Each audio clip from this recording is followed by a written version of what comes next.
प्रवर्तन निदेशालय ईडी के द्वारा भिलाई विधायक देवेंद्र यादव की संपत्ति कुर्की किए जाने का रिलीज जारी करने के बाद विधायक देवेंद्र यादव पत्रकारों के सामने आए और कहा कि ईडी के अधिकारियों ने इस तरह की कार्रवाई से इनकार किया है, तो फिर ईडी के अधिकारी सही हैं या ईडी का मीडिया से जवाब मिलना चाहिए।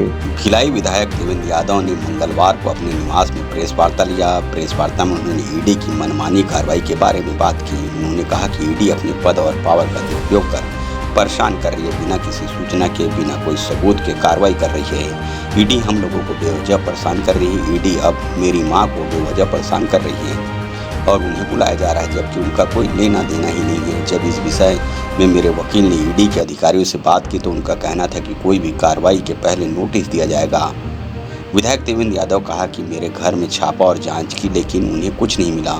विधायक देवेंद्र यादव ने कहा कि सबसे पहले तो ईडी यह बताए कि अधिकारी सही या उनका मीडिया सेल। जब ईडी से मेरे वकील ने बात की तो ईडी के अधिकारी ने बताया कि कुछ भी नहीं मिला और कोई कार्रवाई नहीं हुई है। जब भी कोई संपत्ति कुर्क होती है तो PMLA 2002 के तहत सेक्शन 5 की नोटिस जारी होती है। बिना नोटिस के कार्रवाई कैसे मुमकिन है?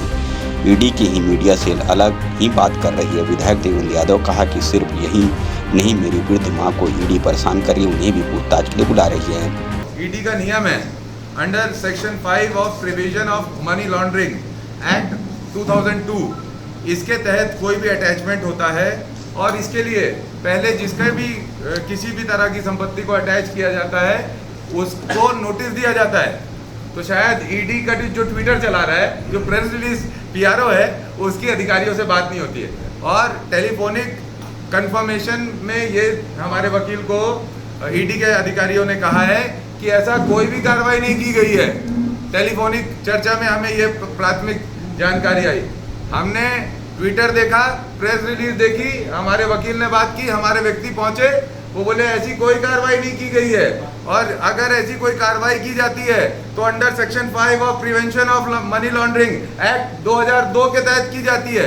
वो उसके लिए पहले नोटिस किया जाता है, ऐसा कोई नोटिस नहीं दिया गया है, पहली बात।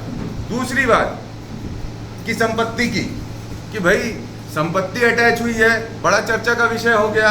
मैं देख रहा हूँ बहुत सारे लोग सोशल मीडिया में और मीडिया में भी बयान देना आना चालू कर दिए होंगे। तो भाई संपत्ति अटैच हुई है तो देवेंद्र यादव ने पहले भी इस बात को कहा था कि मेरे पास कोई भी संपत्ति नहीं है।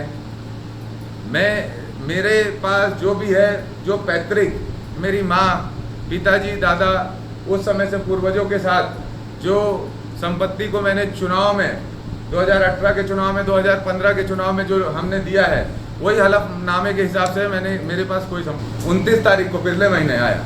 क्या आया? इस ईडी के संबंध में पुष्पा देवी यादव को, जो कि मेरी माँ है, बहुत वृद्ध है, उसको ईडी के दफ्तर बुलाया गया और ईडी के दफ्तर बुलाया गया मेरी वृद्ध माँ को।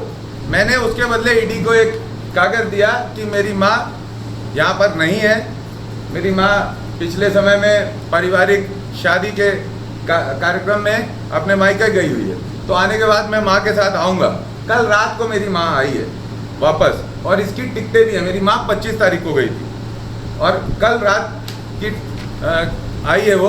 और मेरी माँ को, जो इतनी वृद्ध है, उसको ईडी के अधिकारी बुलाते हैं। जो मैं अपनी पूरी बात मेरी कहने दीजिए। जो इतने वृद्ध महिला को बुलाने का कोई प्रोविजन नहीं है और उनको करना है। मैंने उनको लिख के दिया, अगर लेना है उनसे आपको बयान, आप मेरे घर आके ले लीजिए या मुझे उनके साथ रहने दीजिए, तब जाके मैं माँ को लेके आ जाऊँगा। क्योंकि मेरी माँ वहाँ पर ईडी दफ्तर में क्या करेगी? इन लोग घेर के उनसे सवाल करेंगे, कहीं पे भी अंगूठा लगाने की कोशिश करेंगे। क्या करेगी मेरी माँ? और मेरी माँ के पास भी क्या है, उस पर भी बात करना चाहता हूँ। पिछली दफ़ा जब मैं ईडी के दफ्तर गया तो इन्होंने मुझसे सवाल किए, क्योंकि मेरे नाम पे एक घर है, और उन्होंने पूछा। अब वो जो सवाल जवाब थे उसको सार्वजनिक रूप से कहना उचित नहीं है, लेकिन मेरे पास कुछ है। तो पैतृक संपत्ति जो चुनाव के भी 2015 और 18 के हलफनामे में है, वो डिटेल है। ये उसके पूरे बही खाते हैं जो पैतृक है, ठीक है, जिसमें पूरे खानदान का डिटेल है। और दूसरा, 2011 में जब मैं 21 वर्ष का था, हर परिवार की इच्छा होती है कि घर के बच्चे के लिए कुछ कर दे। तो मेरी माँ ने 2011-12 में एक घर खरीदा था, लोन में खरीदा था, जिसका लोन मेरे ख्याल से पिछले साल पूरा कंप्लीट हुआ।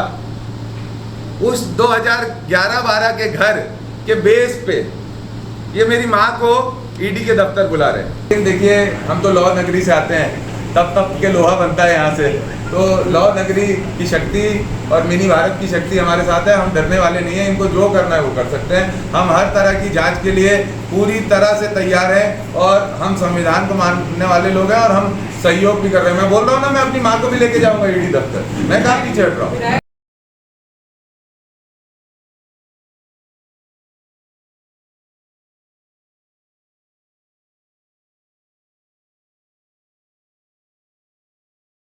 गुर्दे की पथरी के लिए बी क्वीन सिरप का उपयोग करें। नो साइड इफेक्ट, आयुर्वेदिक दवा। अधिक जानकारी के लिए मिस कॉल करें 81 20 200 500 पर।